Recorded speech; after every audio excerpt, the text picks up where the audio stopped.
Sir ಈಗ zoom ಮಾಡಿದ್ದೀನಲ್ಲ, ಅದೊಂದು tank ವೈಟದು, ಅಲ್ಲೊಂದು ವಿಲ್ಲ ಇದೆ ಸರ್ ಇದಕ್ಕೆ attach. Total 85 acres boundary sir ಇದು.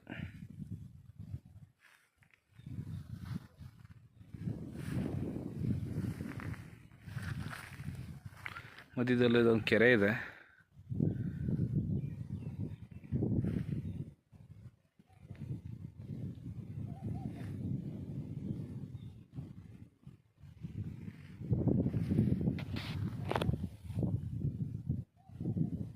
ಅದು ರಾಮದೇವ ಬೆಟ್ಟ ಸರ್, ಅದು ಕುಬೇರನ ಮೂಲೆಗೆ ಬರುತ್ತೆ.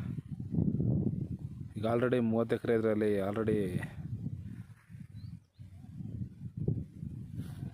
ಮಾಡಿದ್ದಾರೆ ಸರ್. ಇದು ವಿಲ್ಲ ಅಂತ ಅಂದರೆ 5.5 ಗುಂಟೆ ಎಲ್ಲ ಮಾಡಿದ್ದಾರೆ ಸರ್.